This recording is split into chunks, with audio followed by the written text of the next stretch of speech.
Good morning, everybody. Good morning, good evening, good night for those who are on the live stream. Thank you for coming. I love to see you all in a very crisp mixed reality, of course. You're all beautiful. Please take your seats. If you don't have enough seats, of course, stand. It's like wildlife. Grab whatever you can grab. On each seat, you have the agenda. I will repeat it right now. And also you have a beautiful sticker. That's for you, of course, to keep. I mean, you can keep agenda as well. So before I start with my first presentation and VR1, I want to say a few things about the agenda so that we're all well organized.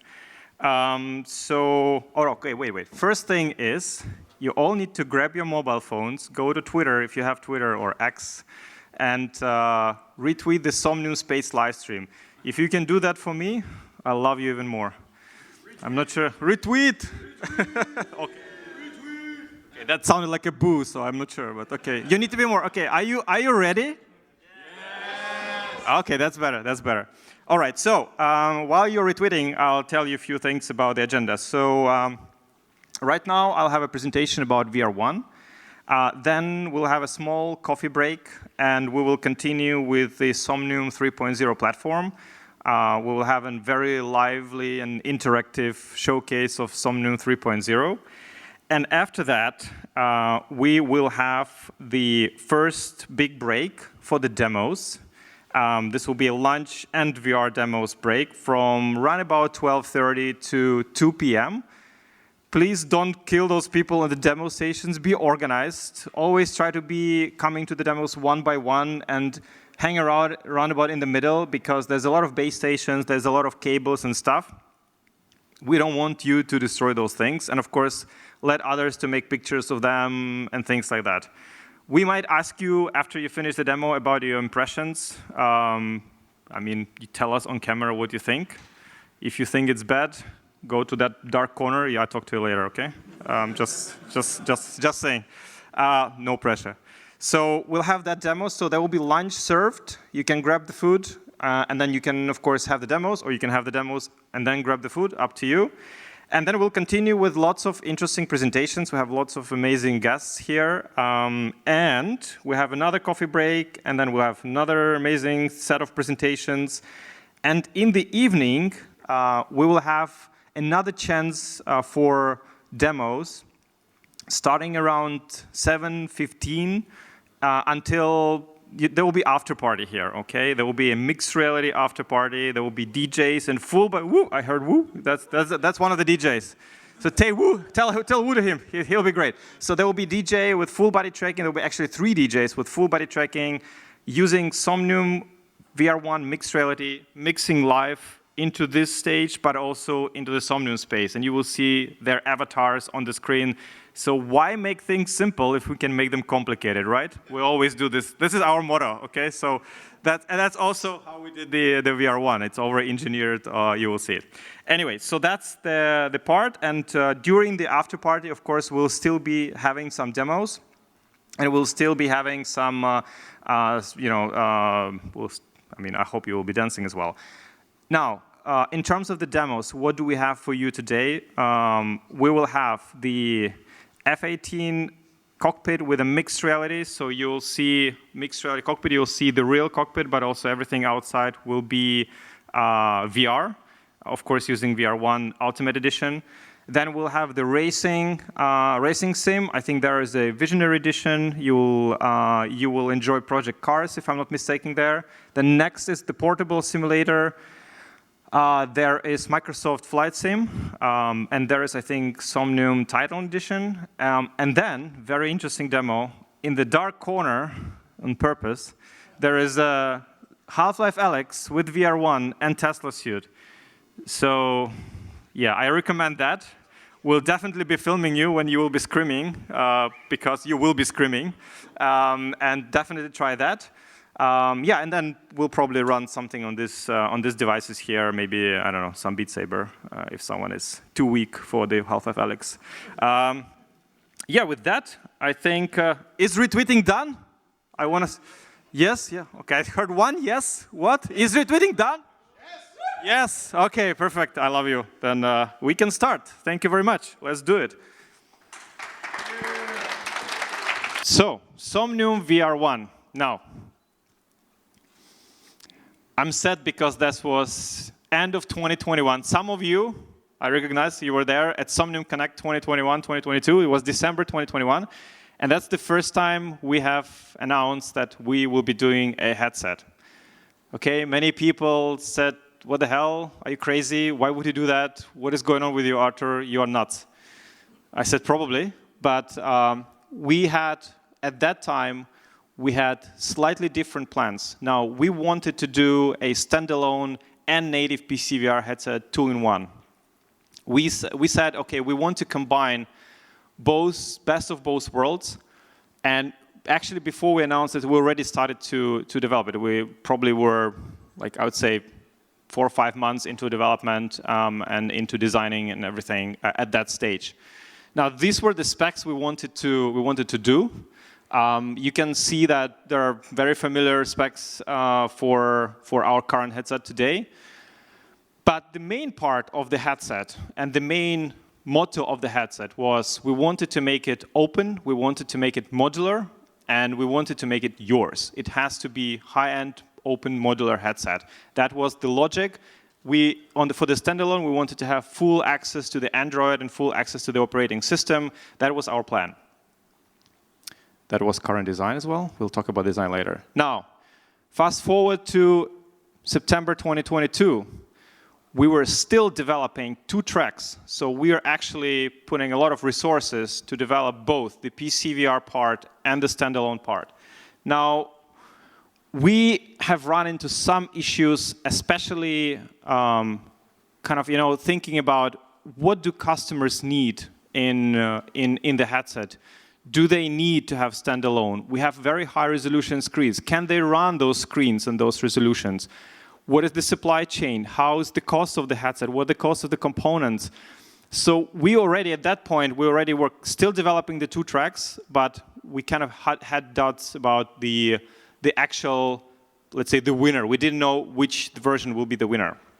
What we had, though, at that time already is the full optics or prototype of the optics of VR1, which we showed for the first time at that event. That was Somnium Fashion Show. If you didn't see that, you better Google it later on YouTube and you watch that, because that was epic. Who was at Fashion Show?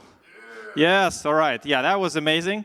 And one thing we did from the very beginning, we said, we will do it differently. We will not take any money for pre-orders from customers, okay?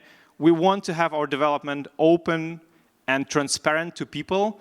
We don't want to take your money 2 years before and then, you will be nervous, I'll be nervous, everybody will be nervous. I mean, there are some people who ordered headsets. Who ordered Somnium VR1? Can you? Yes, well, a lot of people already. So they are already nervous and they're like not even 2 weeks in, okay? Can you imagine 2 years that they would be sitting on the toes all the time? So that's we said, we wanted to be as transparent as possible, and we wanted to not take any money from people, because if we needed to extend the deadline, we had the full freedom. We didn't promise exactly when. We said that's our best guess. That's how it is. Okay, design journey. Now, that was a lot of design battles. I don't know if our industrial designer is somewhere here in the room. I don't see him here. He said he will come. But that was a lot of back and forth with me and him for the design. You cannot imagine. There was a constant battle between me, the industrial designers, and the engineers, how to fit all those 3 things together. Close to impossible, we thought. But in the end, we did it. So these were the first sketches of the design. That's how we wanted the standalone version to look. You see familiar things to today's VR1. You see the anchor points, they're all there. You see the USB-C connections, they're all there. Actually, we planned in the beginning for 2 USB-Cs, but then we said, hey, heck it, we'll do 3, because 3 is more. The front plate, I'll click further. So the front plate was being able to be swapped. Then we said, okay, that didn't make sense, and so on. So we continued to iterate with the design. And then when we decided to go to the more of a PCVR route, we switched a bit our design, because there's a lot of things changed, right? From the standalone, you have the inside-out tracking, the SLAM tracking, the camera-based tracking. it dictates a little bit of a different design than the lighthouse tracking. So when we switched, we started with this. And now it will be funny, OK? That was some first attempts of, it could have been your VR1, I'm just saying, yeah? So, and that's where the battle comes in, because, I mean, at least he's smiling, he's happy. So exactly. Wally, yeah, I heard Wally. Right, Wally. So that was kind of the iteration. But then I said to our designer, man up. You can do better, okay? You can do better. So we were iterating and iterating and iterating. Then we thought about some different stuff. Then we said, oh, what if we do this? That was actually one of the radical changes. If you see the front, it's kind of little divided. But then at some point we said, no. We embrace the kind of two parts, the full flight. So we said, okay, let's divide the full front. And then we were playing around with the glass and the plastic, the open nature, the closed nature. We actually showed, I'm not sure, is Brad here? Where's Brad? He's there. All right, Brad's here. He saw the glass version at the CES, when we were showing it. So that was the glass version. But then we were testing and iterating, and we said, okay, we want our headset to be looking like a tool. It's something less, it's something proper. And also, we wanted the lighthouse to perform at its very best. So we said, no glass, okay? And glass is glass, and glass breaks. I don't know if Jerry Rick's watching me, but it's probably not. So then we said, okay, well, what if we go fancy? We'll show you some information on top. And then I said to the designer, no, you're nuts. Okay, we're not doing that. That's too complicated. And then lots of iterations, lots of work between the engineers, the designer, and us. Because once you finalize the design, there is still probably 300 other small pieces which need to be, adjusted, and they need to be done better. And that's where we are today. And the name of this slide is VR1 design, each detail matters. It is really true, because every single point on this headset, which you will see today, there is a reason why it is the way it is. It's not random, or it's not that we try to fit something. There's a reason why the front plane is the way it is. This is, by the way, the transparent, translucent Ultimate Edition, my favorite, right there. But let's continue. So that's how the headset looks today. Again, each detail matters in terms of the size, the ergonomics, the balance, the screws. We wanted the design to be open. We wanted you to see every part, every bit of the headset. You need to look at the headset and you need to understand immediately which part is for what. You see the screws, probably it's for unscrewing, right? You see, the hand tracking sensors, they're there.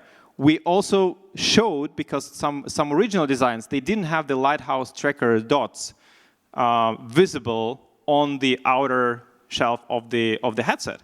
And I said to our designer, I said, no, we have to embrace the lighthouse IR diodes, because if people will be modifying and building and 3D printing parts for the headset, you better know where those tracking diodes are so you don't cover them with your accessories. And we wanted you to know that these are the tracking parts. These are the parts which you will be using.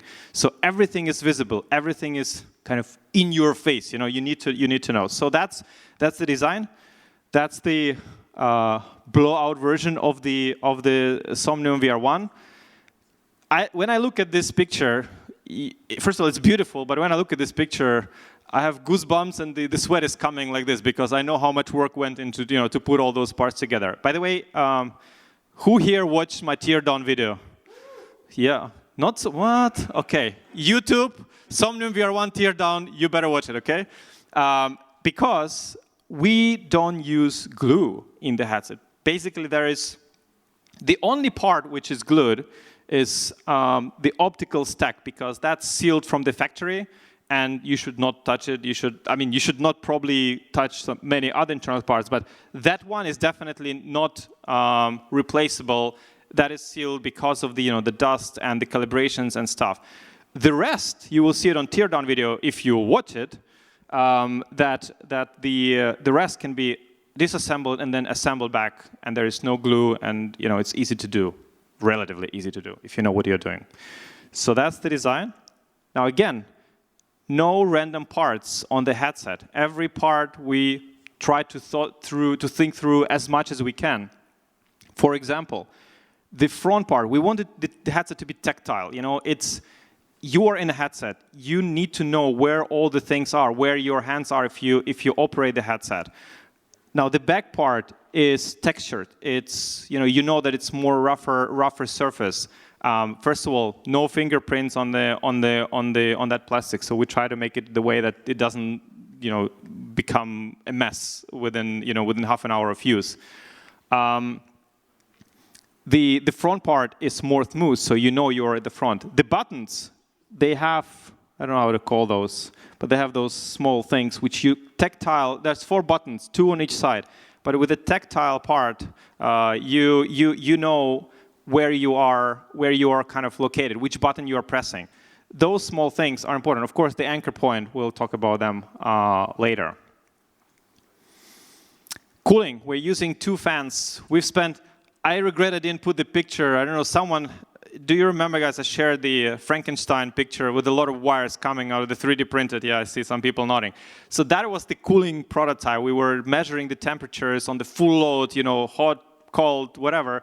So there's a good airflow happening inside the headset. Never overheats. It's very pleasant for your face. Again, there is an airflow, but it doesn't dry your eyes because, as some people, I know VR is very personal. Some people love the full fan into their face and the eyes. I'm not the biggest fan of that, so we did kind of something in the middle there. Now we said, look, we can do 1 version of the headset, but that would be lame. Why not 8? So we decided to let people choose what they want. You can choose whatever you need, whatever your needs are. You can choose and pay exactly for the things you need. Whether you need just the eye tracking and VR, you can have it. Do you want the full Ultimate Edition with everything in, which I recommend? You can have it. Do you want the transparent one, the super limited amazing edition? You can have it too. Everything is modular. You can choose from every variant you want. And I think that's beautiful. And I hear people say that, why would you do that? You're a small company. Why would you complicate things with the 8 SKUs and stuff? Because this headset is the labor of love in the first place. And we want it to be, it's over-engineered in the right positive way of things. We put all our heart and soul and engineering capacity into this thing. Now, let's start with an interesting part. The specs, the boring part. But the specs, they don't tell you the full story. Because you can have the resolution, but it will not work in a way that you imagined because you did something wrong in the process. So let's go one by one. Now, displays. Again, you can have a display which says that it has 2880 by 2880 resolution. Does it tell you the full story how sharp the image will be? Does it tell you the full story how bright the image will be? Do you know what the FOV will be? No, because that's what makes the difference. How do you do the power management, which is coming to those displays? How you run those displays? Huge difference in terms of the brightness, performance, efficiency, and everything else. How do you, which flexes do you use? Which cables do you use to connect those displays to the main board, for example? Huge role. You can choose, and you can choose the wrong ones or the right ones, and it has a big difference. The drivers, the software, the firmware, how you run those displays, it plays a huge role for the visual part of the headset. The optics, of course, the optics, and we'll talk about optics later. Now, calibration. how do you calibrate those displays? We'll talk about the calibration as well, but we do calibrate displays. We have to match them so the color gamma is matching on each display to your eyes. Again, that plays a huge role, and I very much hope that you will see today in those demos. The QA, quality assurance, and of course selection. There is a lot of displays which we just throw away, which just don't go and don't meet our quality assurance standards. And my heart is bleeding saying that, but they're going to the, to the bin, and that's it. And all of those factors then, in the end, deliver, the brightest, the sharpest, the most vibrant image for the VR1. Now, for the next slide, for the optics, I'd like to invite Antonin, who is the head of software and head of optics for. We'll need a second microphone. Can we have a second microphone, please? Hello, Antonin. Can we have a second handheld, please? Thank you very much. It's coming. Antonin and his team worked on the optics. So you better start praying now to the god of optics. Hi, Tonda. Hello. Tell us more Hello, about optics. Let's have this discussion about optics here and how the process was, because it was complicated, long, but successful. It was, and optics is real heart of VR1. It is the first thing that had to be designed because all dimensions of the headset and electronics are coming from dimensions. Yeah, as I always say, optics. The VR1 is designed around its optics, basically. Firstly, I would like to thank to the team and hard work, especially of our expert and mind developer of optical software algorithms. He's standing right there. And also big round of applause, come on. Tomáš Procházka. And also mechanical department team who were assisting with the design and manufacturing, especially Václav Tomáš, I'm not sure if it's here, and Jan Zonek, who is not here. But together we were able to design optics where we focused on maximization of optical sharpness. We achieved at the center PPD, pixels per degree, over 35 pixels per degree, per 1 degree at the center. And we also focused on maximization of eye box and minimization of brightness loss. And here I would want to comment, what does it mean, the max size of eye box? It means that when you take the VR1 on, if I would hide you this, the IPD adjuster, and I would not tell you which IPD is there right now, you'd probably not even know. You would think like, okay, yeah, that's fine, because it almost doesn't matter in VR1 which IPD adjustment you have. You're always in the sweet spot. That's the great part about it. And regarding the minimum brightness loss, that's also huge because that's what allows the whole brightness go through the lens to your eyes, from the screens to your eyes. Please continue. Exactly. I would say that if you don't have correct setting on the headset, then the warping and distortion will not be optimal, but still image will be like good for observation. Okay, so we tried to minimize the brightness loss, which I think we achieved using these optical systems. And also we were focused on equalization or focus distance for maximal eye comfort. Yeah, maybe let me say a few things about that. I know a lot of people in VR. I mean, I use all the VR headsets out there. Some people have troubles to focus. They need to refocus in some headsets, and all this kind of stuff. This optics, because it's a double-stacked optics, it's designed in a way that it's easy to focus at any given point of time. And I think that's important. Together with sweet spot is basically you take it on, you're right there in the action, you're right there in a sweet spot, and it's comfortable. Yes. So the last thing I would like to say, while we tried to achieve all those previous points, we achieved balanced, still high field of view, which depends, of course, on user's shape. But do you see this? I want to say, do you see this? What is written here? Yes. This is not your classical brochure marketing field of view. This is something you can achieve in VR1. I go over that number. I go over that number. Some people will be under that number. It also depends on your face shape. Thomas, I'm looking at you, yes. So it depends, but this FOV is achievable. You know, the headset is able to render 140. So if your eyes are good and face shape is good, you're lucky, then you can probably achieve even more than me. Yeah, basically it depends on distance between your eye and the lens, and maybe also face mask, Face shape sometimes, which can be modified and customized. Face mask. We'll talk about you're right. You see, he knows. So that's it. And finally, the lens is much sharper than is the resolution of current display, and that is also the reason of such high picture clarity. Some of you watched our video with Tonda when we did a little bit of a deep dive into optics of VR1, but what Tonda is saying is that the lens is designed for the 4 times higher throughput of the, let's say, pixels into your eyes.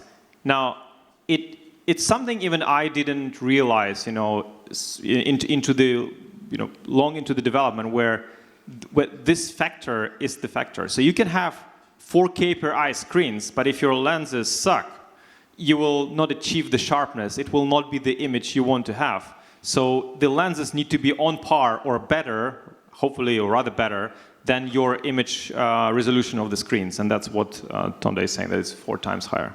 Yeah, so basically it's 2 most important elements. There are 2 freeform lenses which achieve all of this, and I think we can go to the next slide. We can go to the next slide, which is also very interesting. Yeah, it's about warping and image correction, which are the second, I would say, most important part from the image part of the headset, imaging part. A great effort and a lot of work hours were spent. When he says a lot, it's like, I don't know, it's too much. On this. Yes. I would say that we have some expertise from headsets with high field of view, and there we were able to achieve methods to compensate these highly distorted lenses and fix the correct image, or fix the image also in very corners of the field of view.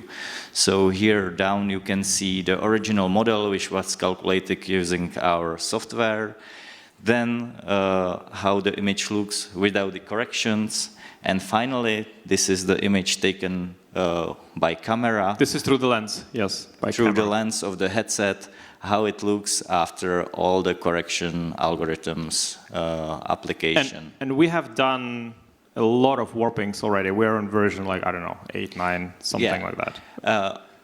And that is also important to say that warping can be customized for an individual, because and swapped. There is a setting where you can set your eye to lens distance.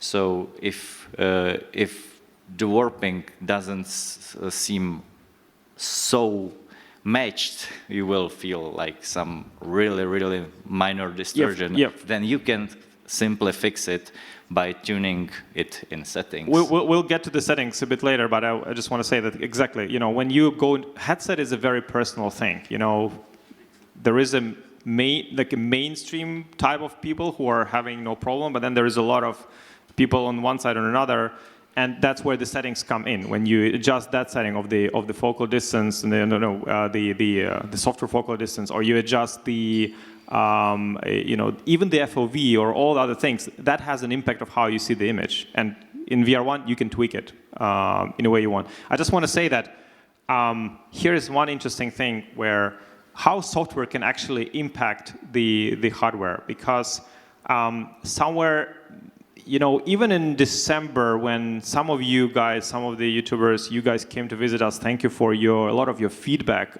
which you gave to us.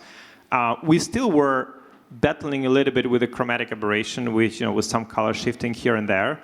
And we were even in parallel developing the hardware solution, which I will not talk what it is, because it's very cool, for eliminating the chromatic aberration. But with the software iterations, we were able to eliminate it, I would say, almost completely. Like Of course, with the 130 FOV on some sides, you will see some color shifting. It's, it happens on every headset, but in the huge sweet spot, you see none.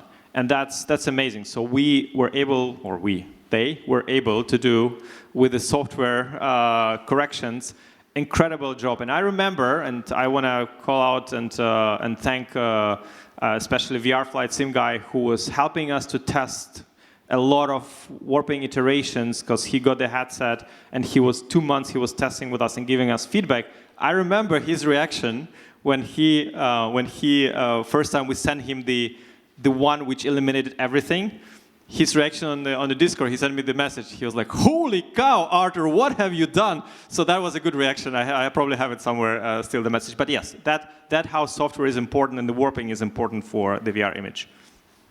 Yes, it is, and of course there will be software updates and improvements during the lifetime of the product. So there will be. If you don't like the new warping, you can roll out to another one. Someone can probably share you the warping file he uses. You can use his for maybe some settings. Because I use different settings for different games, because also different games render you images differently. That's how they draw the image into your eyes differently. So different settings, like in MSFS or DCS, just a different setting. Let's continue to the next slide. We can. Mixed reality. Mixed reality. It was a huge effort of all development teams in our company because it's like super complicated thing, especially hard work of Virgineers. Sorry. Engineers from electronic department.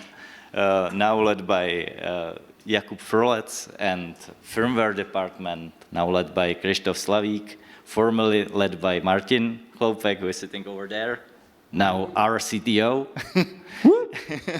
And of course, a huge portion there also is a software department, because there is a lot of various processing algorithms for image enhancement, color enhancement, sharpening. Mixed reality also has masking features, and this means like basic chromatic masks or mesh-based masking. It's settings paradise. Okay, if you like settings, we were joking at some point. We were saying in Somnium we probably should just release the game called Settings Simulator. That people can just play settings, because I know some people like it. I like to play with settings too, to really tweak it.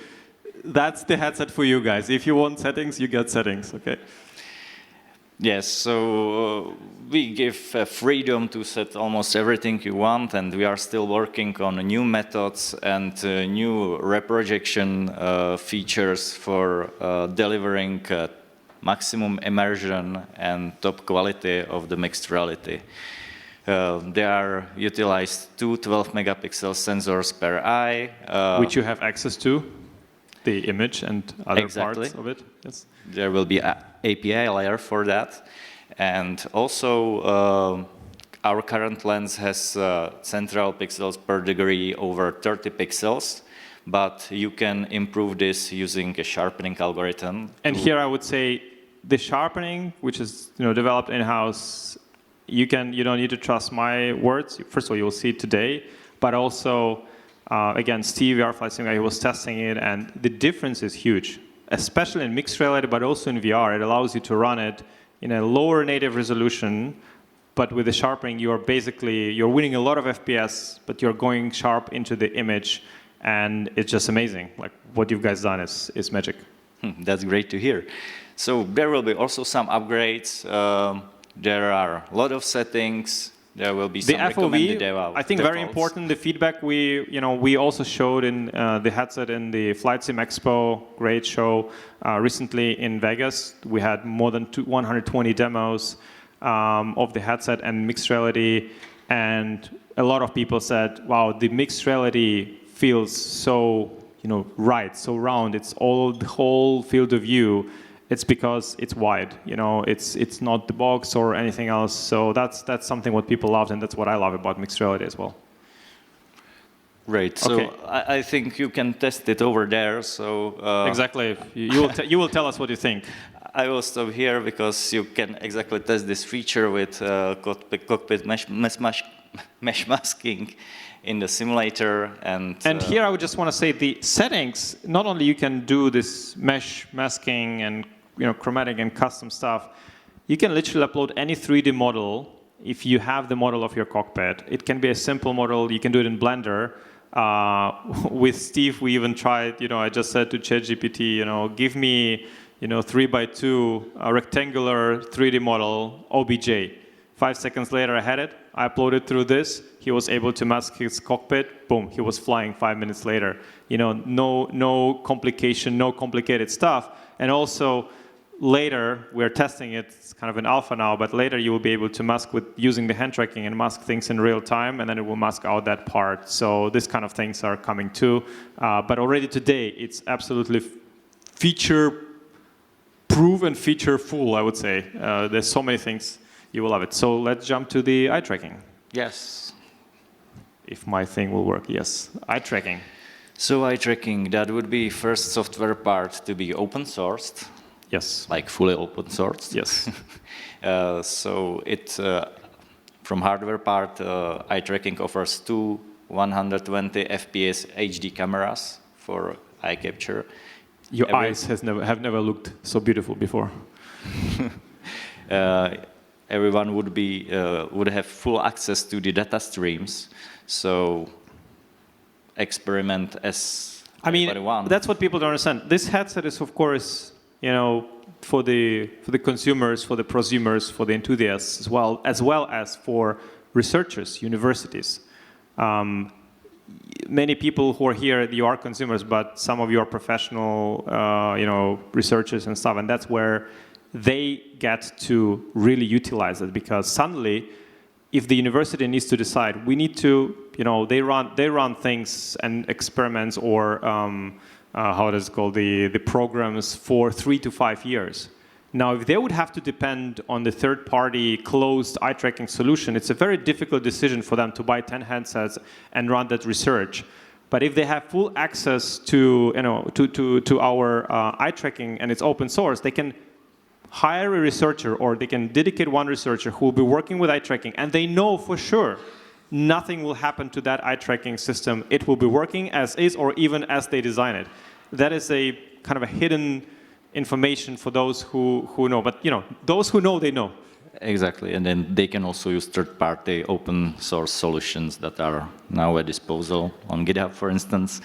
But basic package would contain also heat map visualization, integration to the OpenXR, and with that also OpenXR features for dynamic foveated rendering. So yes, and there is an in-house solution. I know some people like to download some third-party stuff, which also works. Again, lots of tweaking can be done. Both works.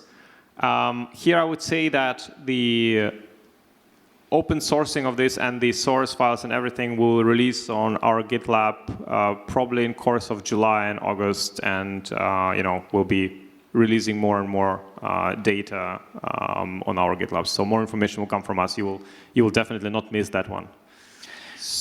Finally, it will be also used for capturing and measuring your IPD. So right, the software can show you. We don't have automatic IPD adjuster. I honestly hate them. These servo motors and all the time trying to do something. I just like the old school clicking, putting my fingers in and just doing this. So yeah, I guess thank you, Tonda. That was amazing. The next slide will be with Ultraleap, but you and your team you have done a fantastic job in this, and I hope you will all understand when you'll try the demos later today. So nice to hear. Thank you, Artur. Big round of applause to Tonda and the team, guys.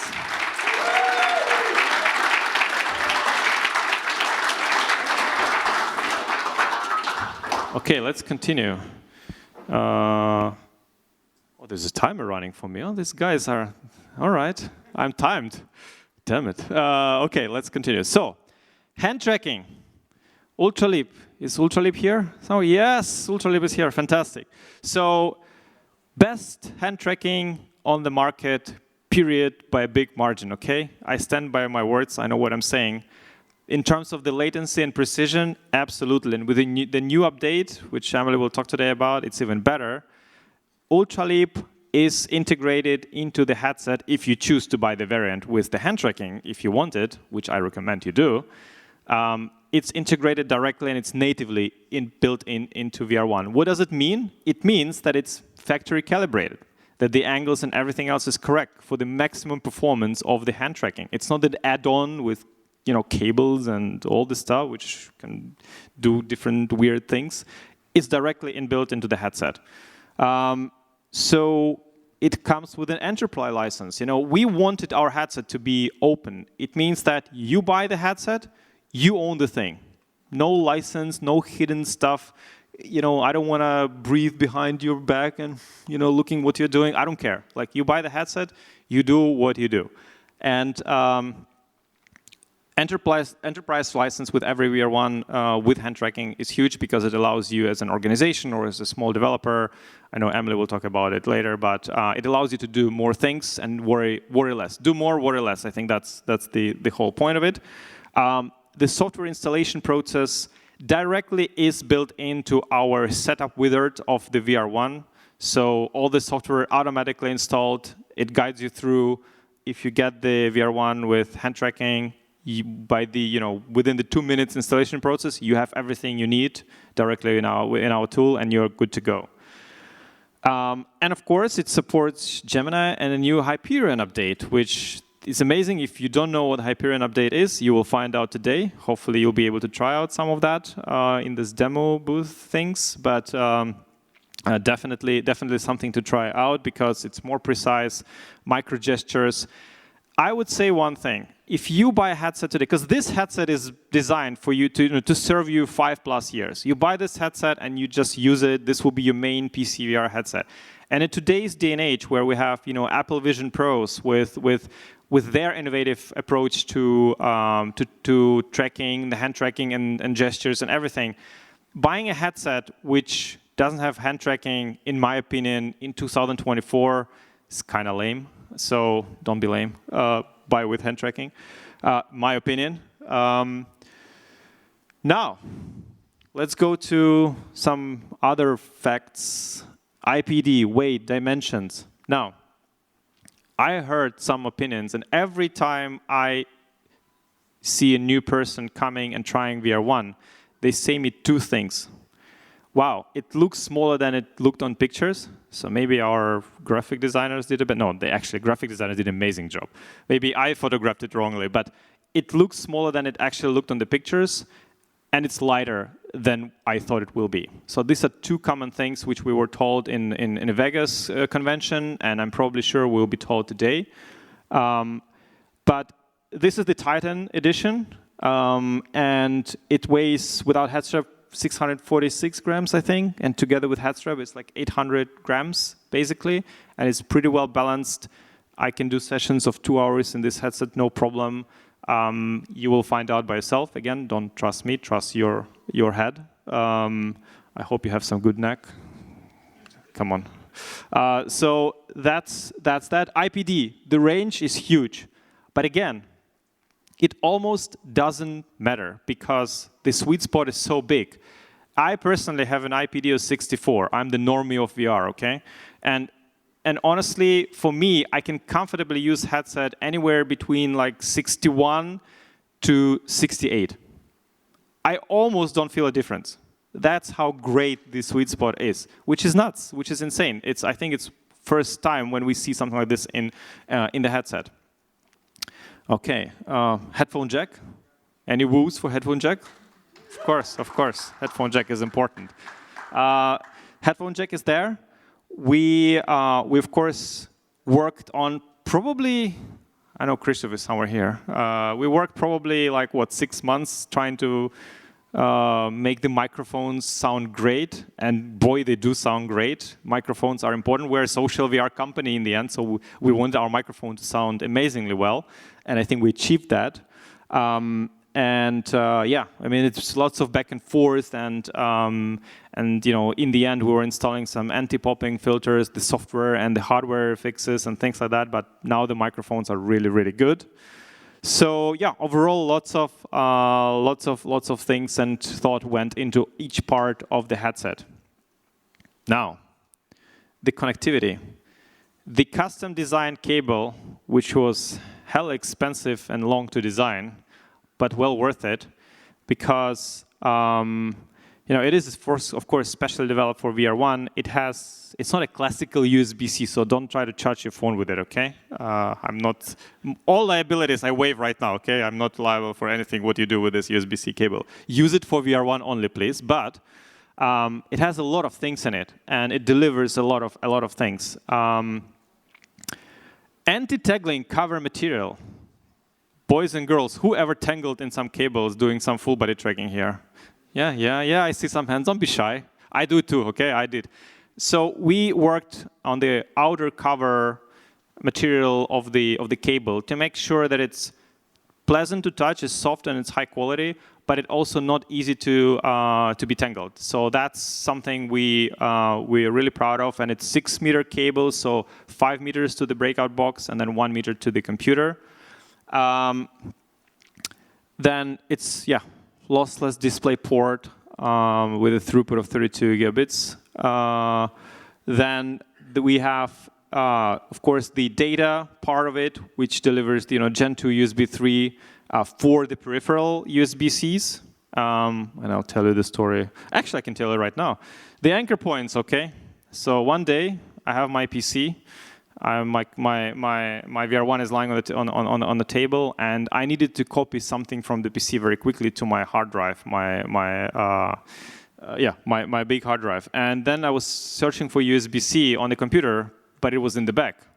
And I'm lazy, and I said, okay, I don't want to crawl in the back and try to find in the dark the port. But then I remembered there's a VR1 connected to my computer, so I plugged it in, super fast speed, copied all the files directly through VR1 into my USB drive, done.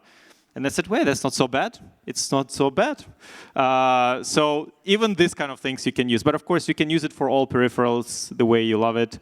I use it for headphones. So I plug in the USB-C dongle, and then I use wireless headphones. But again, you can use it for face tracking and whatever peripherals you... I even did 2 fans. I connected 2 fans on the 2 sides. Some of you know those pictures, yeah? They're laughing. Hey, you can do even that. If 2 fans not enough, you can do 4. Let's do here. Yeah, here you have the ports and the connectivity, the headphone jack, of course, the USB-C ports. There's 3 of them, 2 on the sides, 1 on the bottom for the accessories. They're all aligned with anchor points. Again, all the files of anchor points, we'll talk about that later, will be released soon. And they are positioned the way they're positioned on purpose, so that you can easily connect peripherals to this headset. Anchor points, my favorite feature of the headset. Screwing, unscrewing, if you love that, this is heaven. So you can literally there's 1 anchor point on each side of the headset, so you can do whatever you want. The top one, you can exchange strap often. So I think the top one will be one of the most often you will be screwing and unscrewing because of the straps and the adjustments you want to do. If you swap the Vive Deluxe audio strap into the VR1, you can do that as well very easily, less than 2-minute work. The side anchor points, very rigid, designed to also swap to different head straps if you want to. Yeah, I mean, it's just a lot of customization. Standard screws. We give you screws even into the box, so it comes screwed in, of course. But we give you more. We give you 10 more screws. Just if you lose some, you have some. The screwdrivers, they're in the box. Just do whatever you want. It's like everything is there. Yeah, there are rigid connection points, standardized screws, and of course, LEDs, RGB LEDs. Who likes LEDs? Everything is better with LEDs, right? Right? Yes, of course. You can customize them to do and look the way you want them to look. All in software, all great. Now the strap. We've been taking in a lot of feedback, and again, the VR is very personal thing. It's for some.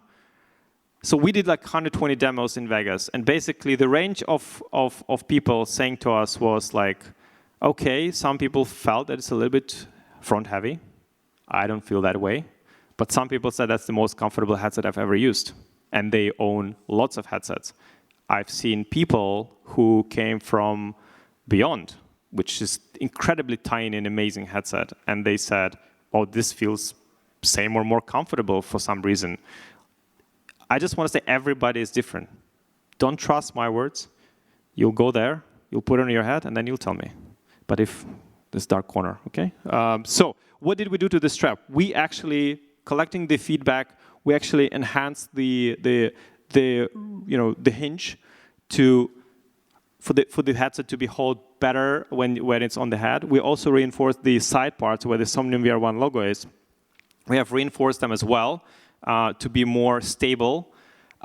We had made some adjustments and improvements on the cushion on the top, and we also made a longer strap so that you can put and balance the headset better on the back. So overall, I find it very comfortable, and many people do as well. Now, we'll see what you say today, but I'm very confident that you'll like it. Yeah. The software. Just some screenshots. I'll probably show you some of the software later on my computer here, or during the demos. Probably not.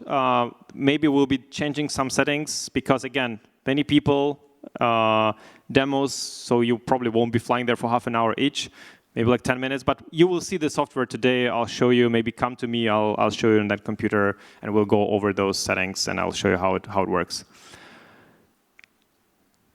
Now, this is what we're really proud of. This headset is made in Europe with very high precision and a lot of love. The factory is 2 hours from here, near Brno. Some from Brno, yes. No woos for Brno? No, come on. Come on. All right. They didn't do it, I don't know why. Okay, so Brno, next to the Brno, there is a factory, amazing factory and great people. And it's designed, developed, and manufactured in Czech Republic. We are the only consumer headset which is produced like that in the world, which I think is amazing. Now, why do we do it? It's not just that we are altruistic here and decided, hey, we just do everything in Europe.